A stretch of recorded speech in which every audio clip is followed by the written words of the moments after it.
Queridos irmãos, nesta manhã nós vamos tratar do assunto do que a Bíblia diz sobre o batismo.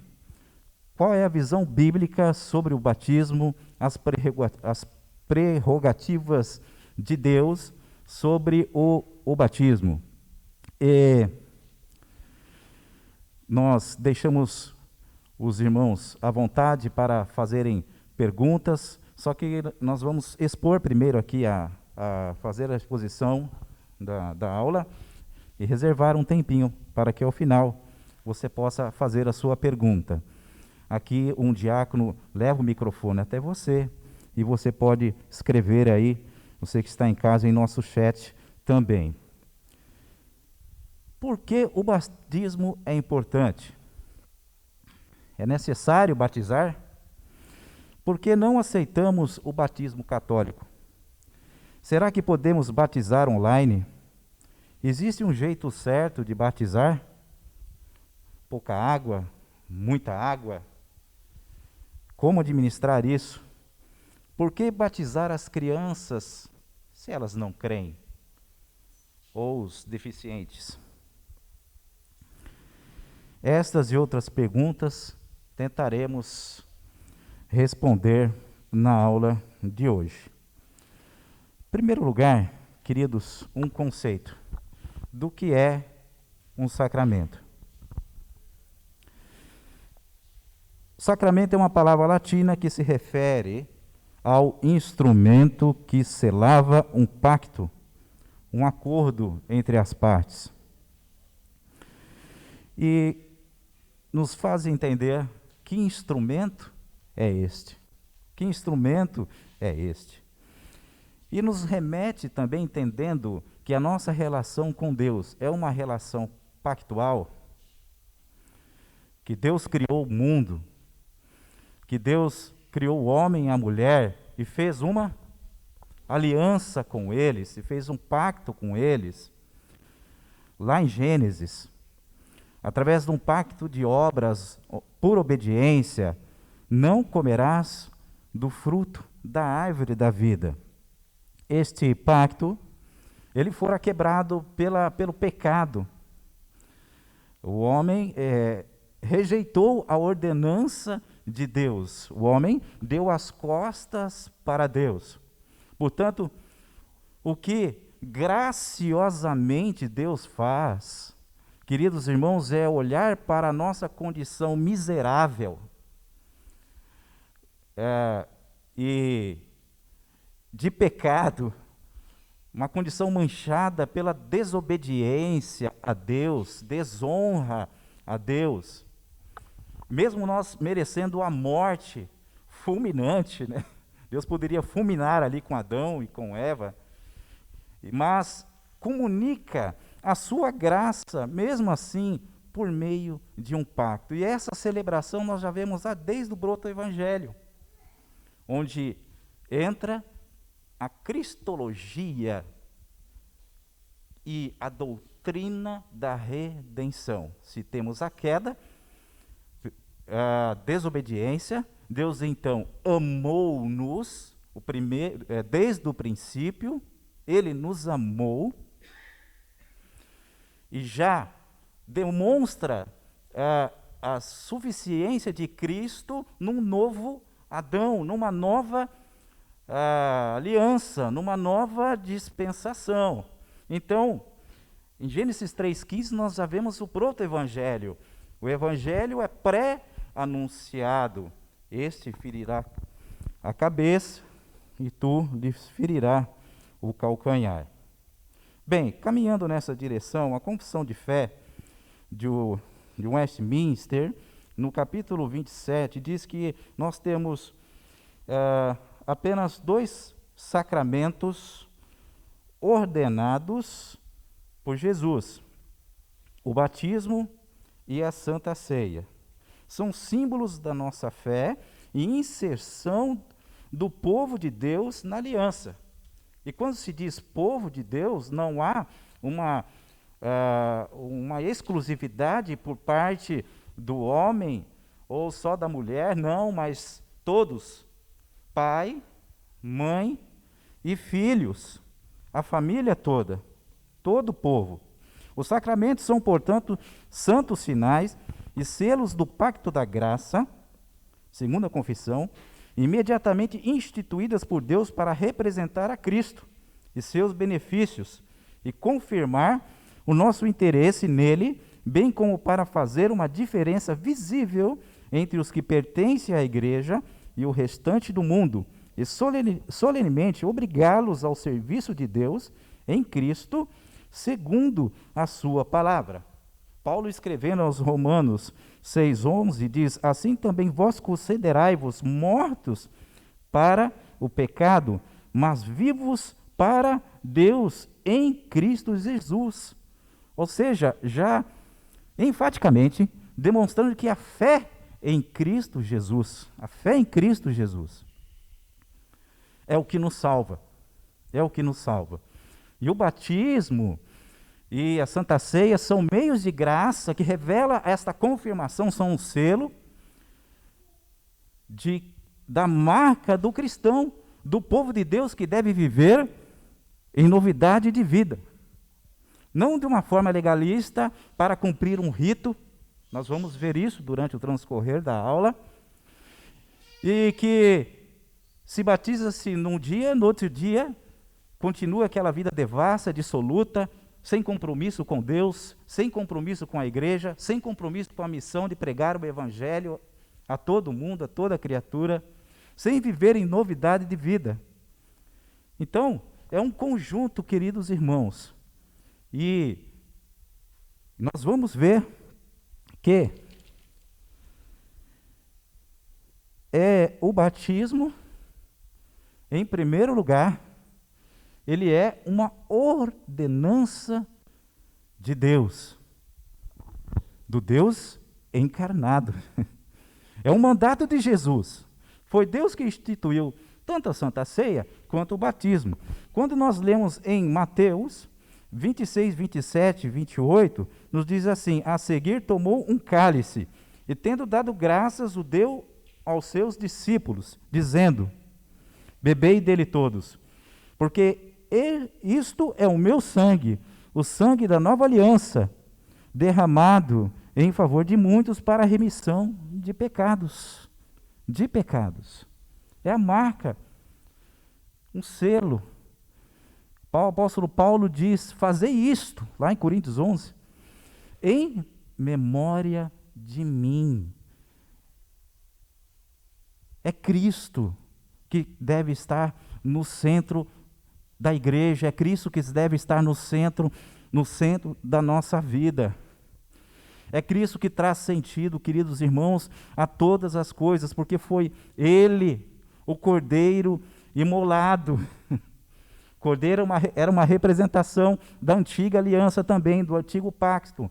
Não há mais necessidade de sacrificar os bichinhos.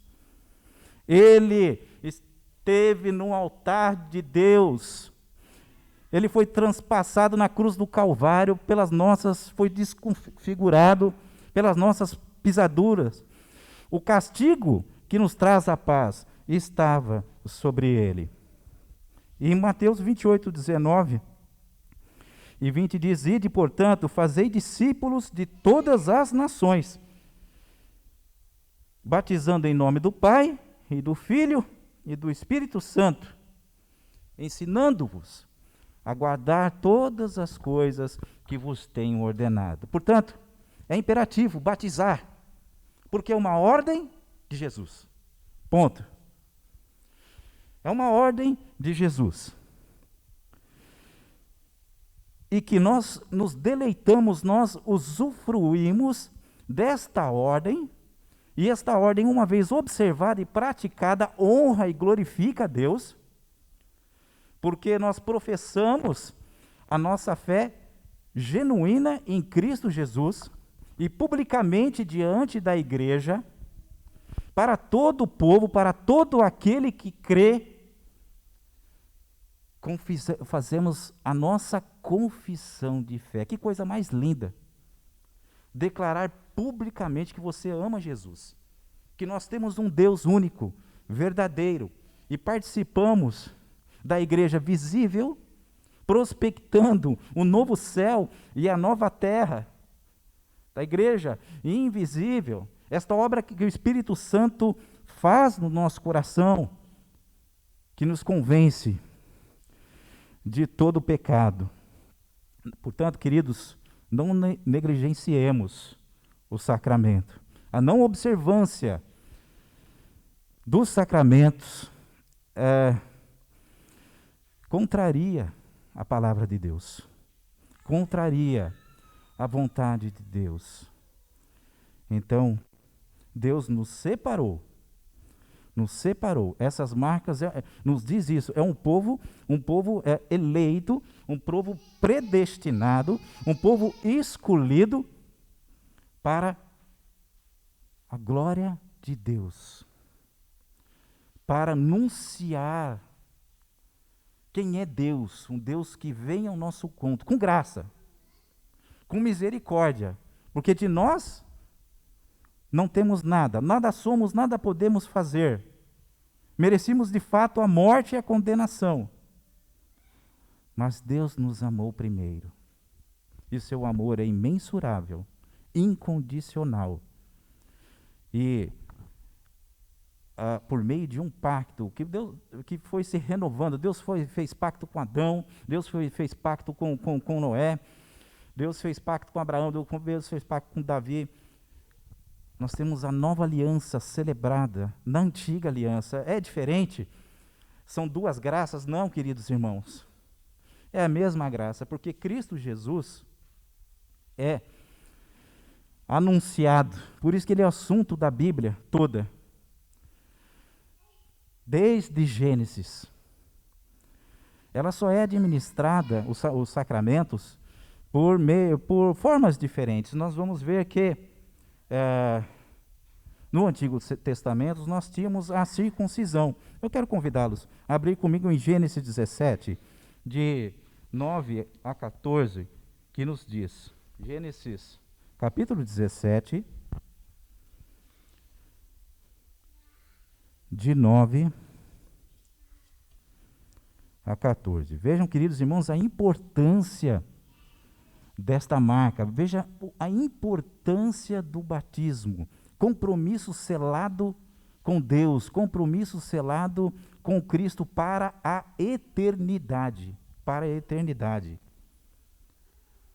Diz assim, 17, 9 a 14. Disse mais Deus a Abrão: guardarás a minha aliança, tu e a tua descendência, no decurso das suas gerações. Esta é a minha aliança que guardareis entre mim e vós, e a tua descendência. Todo macho entre vós será circuncidado. Circuncidareis a carne do vosso prepúcio. Será isto por sinal de aliança entre mim e vós. O que tem 8 dias será circuncidado entre vós. Todo macho nas vossas gerações, tanto escravo nascido em casa, como comprado a qualquer estrangeiro, que não for da tua estirpe.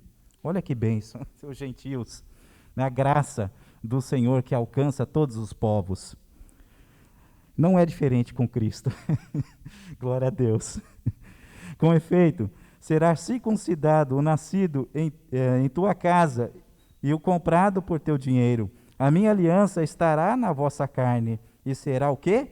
Aliança perpétua, para sempre. O incircunciso que não for circuncidado na carne do prepúcio, só explicando aqui, quem não sabe ainda o que é a remoção ali, o prepúcio do órgão genital masculino, certo? Então, esse é o entendimento correto. Essa aqui era a marca de Deus para o macho. Então, hoje, essa prática deve ser observada nos nossos dias simplesmente por uma situação clínica, patológica ali, de limpeza, de higiene. Na minha família mesmo, a gente tem alguns casinhos lá que aconteceu, que foram circuncidados simplesmente por esse entendimento. Outro dia, Lá no trabalho, uma irmãzinha muito querida, ela disse, meu filho foi circuncidado na igreja. Né? Então vejam, irmãos, precisa-se ter o esclarecimento, o entendimento correto das Escrituras, da palavra de Deus. O que acontece é que o ensinamento ele é distorcido, a gente vai ver um pouco mais, ele é alegorizado, né? Ele é feita uma hemenêutica, uma interpretação errada das Escrituras. O incircunciso que não for circuncidado na carne do prepúcio, essa vida será eliminada do seu povo, que quebrou a minha aliança. Olha que importância. Veja também aqui o versículo 23. Tomou, pois, a seu filho Ismael e a todos os escravos. Veja, nascidos em casa, e todos comprados por seu dinheiro, todo macho dentre os de casa, lhes circuncidou a carne do prepúcio de cada um naquele mesmo dia, como Deus lhe ordenara. Todos aqui, a família, os parentes, né? Os estrangeiros. Verso 27, também foram circuncidados todos os homens de sua casa, tanto os escravos, nascidos nela, como os comprados por dinheiro ou ex-estrangeiro. Esta é a ordenança de Deus para o povo de Deus. Não pode ser de maneira alguma postergada. Sabe, queridos, logo nos primórdios da vida, vou batizar meu filho só quando ele tiver 18 anos. Onde está escrito na Bíblia que eu tenho que batizar meu filho quando ele tiver 18 anos? Quando ele chegar à maioridade, ao entendimento? Não. Nós já estamos vendo aqui que neste período em que a criança não tem condição de decidir por si só, porque é uma criança, a ordenança que foi dada a Abrão, como sacerdote do lar, como chefe das famílias de Israel, e estabeleceu esta aliança. Então, papai e mamãe têm a responsabilidade sobre os seus filhos. Quando Moisés fora chamado, lá em Êxodo 4, 24, Deus, após a sarça ardente, ter ordenado que ele voltasse para o Egito para tirar o povo que estava escravo já há 430 anos, e Deus ali diz que eu serei contigo, serei com a tua boca. Eu sou, estarei contigo. Eu sou, é o que te envia. Só que durante o caminho, aquilo que havia se esquecido com o tempo, sabe, as ordenanças de Deus, a palavra de Deus, e Israel, por fruto do seu pecado, da sua desobediência, fora castigado por Deus, para que eles aprendessem a lição e se voltassem para Deus. Ocorreu que durante o caminho, Deus deseja matar a Moisés. Poxa vida, Deus escolhe Moisés, fala que ele tem que voltar para o Egito, fala um monte de coisa boa para ele. Eu vou ser contigo, eu vou te guiar, eu vou te orientar, mas agora eu quero te matar. Porque ele postergou. Deus tinha dado a ordenança dele circuncidar a seus filhos. Talvez ali uma novidade para Zípora, ali que, não sei, talvez sentiu meio, poxa, sangue, como é que a gente vai fazer isso? Né? Alguma coisa aconteceu que foi postergada, mas há tempo. Zípora pega uma pedra pontuda e circuncida os seus filhos. E Deus, então, não mata Moisés. Mas veja a importância, queridos, desta ordenança que precisa ser observada. E é comunicada a toda a família, a todo aquele que crê. Veja, em Atos 2, 39 diz, pois para vós outros é a promessa, para vossos filhos, e para todos os que ainda estão longe, isto é, todos os que ainda estão longe do Senhor, que o Senhor Deus chamar. Todos os que estão longe que o Senhor Deus chamar precisam ser batizados, precisam ser inseridos na aliança. Portanto, a teologia da aliança, ela insere, queridos irmãos, a família, é a base, a nossa casa, todos. Quando nós vemos lá a ordenança também, sobre a lei moral de Deus, sobre a palavra de Deus, que é um meio de graça também para o povo, para o seu povo. Em Deuteronômio 6, 7, nos diz: tu as inculcarás a teu filho, e delas falarás assentado em tua casa, e andando pelo caminho, e adiante, ao deitar-te e ao levantar-te. Veja só, que promessa nós temos, que responsabilidade nós temos de inculcar a mensagem de Deus, de trazer o ensinamento, de encaminhar os nossos filhos a Cristo, por meio do batismo, por meio da profissão de fé, na celebração depois da Santa Ceia. Então, isso é de fundamental importância, porque são os nossos pressupostos, queridos. Sabe? Praticando isso, nós estamos crendo na superioridade das Escrituras, na inerrância das Escrituras, na suficiência das Escrituras.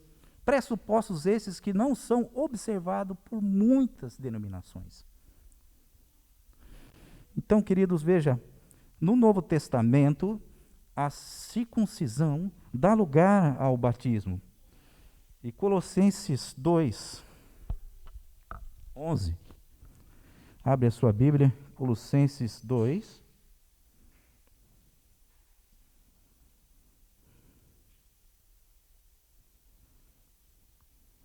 Vou ler a partir aqui do verso 8. Cuidado que ninguém vos venha a enredar com sua filosofia e vãs sutilezas, conforme a tradição dos homens, conforme os rudimentos do mundo, e não segundo Cristo. Veja, um problema que estava acontecendo dentro da igreja do Senhor, dentro da igreja do Coríntios. Sabe, o misticismo, o esoterismo, sabe, práticas e ensinamentos que distorcem a palavra de Deus. E Paulo aqui traz um alerta à igreja de Colossos. Porquanto, nele habita corporeamente toda a plenitude da divindade.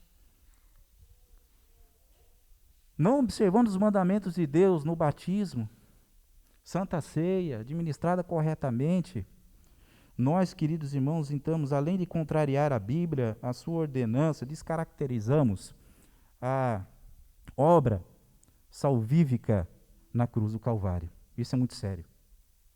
Isso é muito sério. Também nele estáis aperfeiçoados.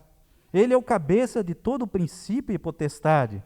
Nele também fostes circuncidados, não por intermédio de mãos, mas no despojamento do corpo da carne, que é a circuncisão de Cristo, tendo sido sepultados juntamente com ele no batismo, no qual igualmente fostes ressuscitados mediante a fé no poder de Deus, que o ressuscitou dentre os mortos.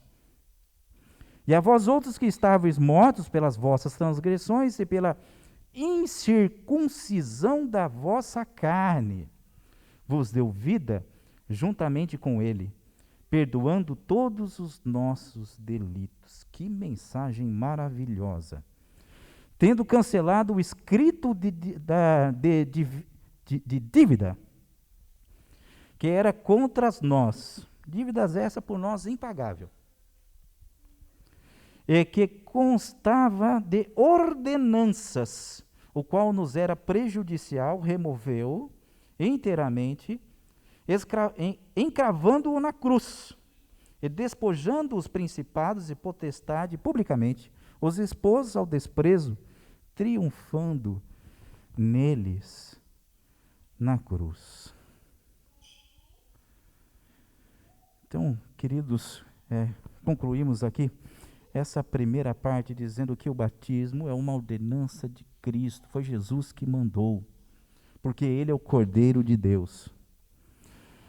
E Ele circuncida os corações na graça, na nova aliança, como nós vemos já pré-anunciado lá em Jeremias 31, na mente, no coração, colocarei a minha aliança, a minha mensagem de salvação para todos sempre. Então, não se pode olhar somente um texto isolado da Bíblia, montar uma doutrina, sem olhar a cristologia, sem olhar a doutrina da aliança, já que nos mostra a redenção em Cristo Jesus, a suficiência das Escrituras. Bom, vamos caminhar um pouco aqui. Nós vamos passar aqui, vou ver o horário, para uma segunda parte. Nós temos, correr um pouquinho, 3 formas. Ainda não. Vamos falar sobre, ainda um pouco mais, sobre o pedobatismo. É correto batizarmos, então, as crianças? Tem um texto da Bíblia que muito é feita uma leitura errônea, de Marcos 16. Quem crer e for batizado será salvo. Quem, porém, não crer, será condenado. Então o bebezinho não crê, né? Não pode ser batizado. Nós já falamos disso, a importância dos pais. E veja, queridos irmãos, se eles então não crer, então deve-se admitir que todos eles estão condenados também. Eles não creem. Então não existe salvação para as crianças. Então, nós vamos ver aqui no Novo Testamento, praticamente aqui o batismo sendo celebrado no mínimo em 5 famílias. Tem outros também, mas a gente vai correr um pouquinho aqui. Na casa do centurião Cornélio, em Atos 10, 24, nos diz que ele estava esperando por eles, tendo reunido seus parentes e amigos íntimos, subentendendo que poderia haver, com certeza, havendo crianças ali. E também, irmãos, o judeu não fazia pouco filho não, né? Geralmente era de baldada, né? Enchia o java ali, como diz o Salmo, né? Na casa de Lídia também, em Atos 16, 15, diz, depois de ter sido batizada, ela e toda a sua casa. Ela e toda a sua casa. E também, em Atos 16, 33, nós vemos também a conversão do carcereiro. Foi ele batizado, diz o texto, e todos os seus. E todos os seus. Então, por certo, poderia ter aqui criancinha, jovenzinho, adolescente. Em Atos 18, 8, diz, mas Crispo, não é Cristo, é Crispo mesmo, o principal da sinagoga, creu no Senhor, e com toda a sua casa, também muitos dos coríntios, ouvindo, criam e eram batizados. 1 Coríntios 1,16 diz, batizei também a casa de Estéfanas, além destes, não me lembro, Paulo dizendo, né, se batizei algum outro. Praticamente aí, queridos, 5 famílias inteiras. 5 famílias inteiras. sendo batizados. E provavelmente crianças também, inseridas na aliança, nesta marca. Deus salvava não só o pai, Deus salvava a casa inteira.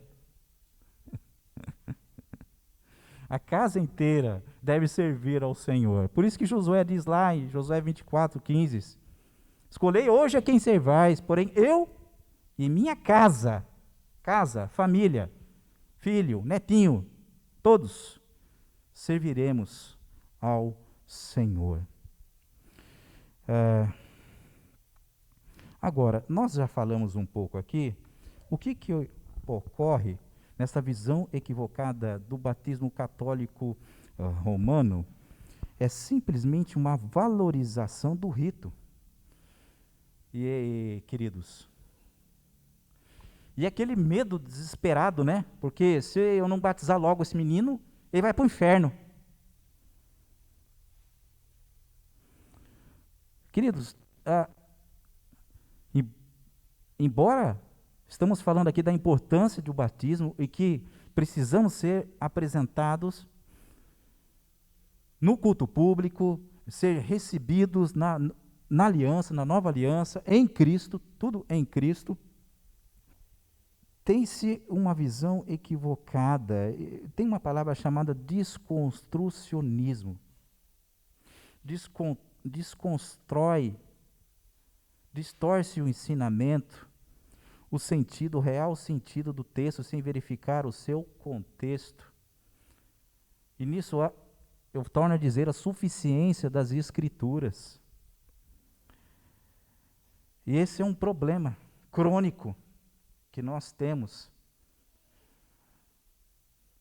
E Paulo combateu isso, nós lemos aqui a Colossenses, sabe, esse perigo eminente que já tinha naquela época, tem nos dias de hoje e sempre haverá, quando existir mundo, essa tentativa de valorizar a matéria. Certo? Tá? Não aceitamos o batismo e também nem a Santa Ceia, porque a Santa Ceia da Eucaristia, Cristo está corporeamente ali no batismo romano. Então veja, o que eu estou querendo dizer, queridos irmãos, é que desconstrói o autor. O autor da Bíblia é quem? Deus. Desconstrói o receptor, aquele que Deus usa para escrever a Bíblia. Desconstrói o leitor, porque cada um sai interpretando ao seu bel prazer, à sua maneira, e figurando, materializando os ritos, e considerando que se não fizer aquilo, se não tiver um pé de coelho na porta da minha casa, eu vou ser amaldiçoado.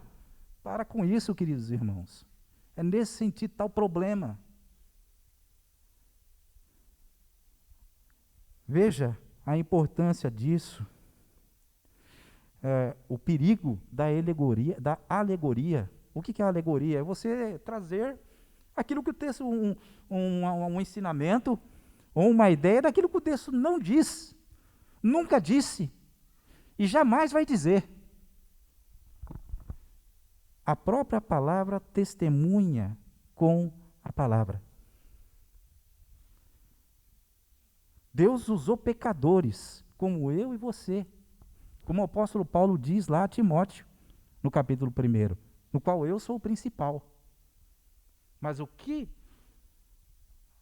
onde abundou o pecado, superabundou o quê? A graça de Deus. Revelada em Cristo Jesus, naquele que pagou o alto preço na cruz do Calvário. Então, esta obra de Cristo na cruz não pode ser descaracterizada, reduzida. Isto é heresia. Então, por isso que nós, na Igreja Presbiteriana do Brasil, nós rebatizamos os católicos, aqueles que, com adultos, conversos, e até mesmo as crianças, justamente por causa deste ensinamento distorcido, essa visão equivocada da palavra de Deus, de que a igreja salva. De que é o rito que está acima da palavra. Nós não ensinamos assim. A palavra tem que estar acima de todas as coisas. É ela que deve conduzir a vida da igreja. Não é o que eu acho, não é o que... O problema do catolicismo romano é isso. Não estou dizendo, irmãos, veja, não estou entrando no mérito da questão da predestinação. Cremos que tem salvos lá também. Assim, cremos em outras denominações também que administram erradamente, equivocadamente os sacramentos. Tem pessoas sinceras que dão testemunho de vida cristã. E pelo fruto você conhece as obras. Mas é importante nós falarmos e ensinarmos a verdade de Deus. E não ficar inventando moda. Deuteronômio 29:29 diz que as coisas encobertas pertencem a Deus, mas as reveladas para mim e para você, aos pais e aos filhos. Aquilo que a Bíblia diz e ensina, nós vamos levar a bandeira de Cristo. Vamos levar a palavra até que Cristo volte. Mesmo com falhas, porque nós somos pecadores, mas a verdade de Deus não muda. Diz o próprio Jesus: passarão céus e a terra, e a minha palavra jamais passará. Vamos correr um pouquinho aqui, vamos falar sobre os 3 tipos de batismo que nós temos. Certo? Nós temos vistos o sacramento sendo administrado por aspersão, por efusão e por imersão. Então, qual a forma correta? Eu não tenho, assim, irmãos, nenhum texto enfático dizendo que se não afundar, não está batizado. Tem que afundar as águas, tem que descer as águas. Tem isso? Não tem. Então, veja, vamos colocar aqui alguns textos e vejamos que há uma inclinação, o mais indicado, que é a prática observada pela Igreja Presbiteriana do Brasil, o batismo por aspersão. Nós vemos em Atos 16, 31 a 33, o batismo do carcereiro de Filipos. Né? Naquela mesma hora da noite, cuidando dele, lavou-lhes os vergões dos açoites. A seguir, foi ele batizado e a todos os seus. Então veja, um cárcere dificilmente teria um rio ali, né? Ou um piscinão, digamos assim. Difícil, né? Tá na prisão ter uma piscina para os presos, né? Poder, uma sauna, né? Com hidromassagem e tudo mais. Não, irmãos, não. Do que subentende-se que a água, ela foi ali administrada imediatamente. E Ezequiel 36, 25 e 26 diz: então aspergirei a água pura sobre vós, e ficareis purificados de todas as vossas imundícias, de todos os vossos ídolos vos purificareis. Dar-vos-ei o coração novo, e porei sobre vós o novo espírito novo, tirarei de vós o coração de pedra, e vos darei o coração de carne. 1 Coríntios 10, de 1 a 4, também nos diz que, tendo sido batizados assim na nuvem, veja, falando sobre o povo que saíram do Egito, da travessia do Mar Vermelho. Ali uma nação inteira foi batizada. Na chamuscada, né? Só na nuvem. Com respeito a Moisés, né? Então, com respeito a Moisés, diz o texto, todas as famílias foram batizadas. Números 8, 7. Assim lhes farás para os purificar. Asperge sobre eles a água da expiação, e sobre todo o seu corpo farão passar a navalha. Levarão as suas vestes e se lavarão as suas vestes e se purificarão. Então a água utilizada para purificação no Antigo Testamento. Então, aqui eu vou trazer eu disse que ia terminar 15 minutos antes, foi isso, Mayara? Para tentar, né? Para perguntas, eu só vou aqui trazer mais o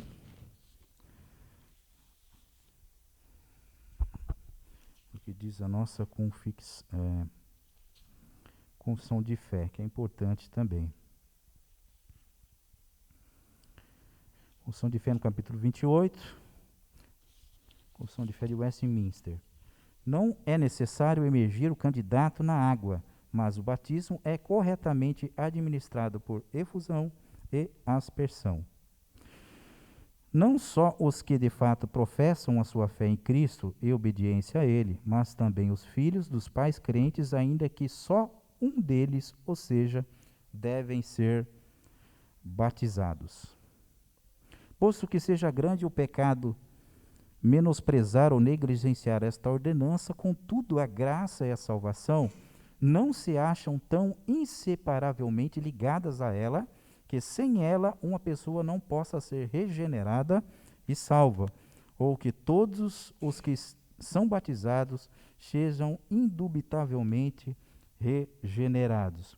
A eficácia, por fim, a eficácia do batismo não se limita ao momento em que ele é administrado. Contudo, pelo devido uso desta ordenança, a graça prometida é não somente oferecida, mas realmente manifestada e conferida pelo Espírito Santo àqueles a quem ela pertence, adultos e crianças, segundo o conselho da própria vontade de Deus em tempo determinado. Bom, essa está aí, esclarecimento, nós já mostramos os textos com relação à importância do batismo, já também falamos que a Igreja Presbiteriana batiza por aspersão, por ser um modelo mais indicado, mas mostramos aí os textos, a base bíblica para isso, portanto, aqui é válido efusão também, o derramar sobre a cabeça, corretamente administrado, mas imersão não. Então os imersionistas vão ficar meio chateados conosco aí, né? Mas queremos dizer, queridos irmãos, que a obra é feita no coração. Como disse. Se a pessoa foi batizada por imersão, lá na comunidade de fé dela, pessoa que ama Jesus, sabe, e que levanta a bandeira do Evangelho na sua vida, estampada nos seus atos de justiça de Deus, que observa uma vida regada de piedade, de amor a Cristo e a sua igreja. Então, irmãos, glória a Deus por isso. Deus é honrado, Deus é glorificado, e este é o objetivo, glorificar a Deus. Só mais uma coisinha aqui. Então, tudo isso, irmãos, nos remete à ideia de culto, tá? Tudo que falamos. O batismo, o sacramento separa o povo de Deus. Nós estamos vivendo hoje uma situação atípica. Nós temos o povo de Deus nas suas casas. Parte da minha família está em casa agora. Não é povo, não é aliança também. Mas, queridos, os sacramentos devem ser administrados no culto público. A profissão de fé. Salvo se a pessoa, alguns dias atrás, o pastor estava evangelizando, não me lembro o nome dela agora, né, presbítero? Que veio a falecer. Ela já estava ouvindo a palavra de Deus. Estava, sendo evangelizada e não havia sido batizada. Então o pastor comunicou ao conselho e falou: irmãos, precisamos batizá-la. Não tem como levar à igreja. Né?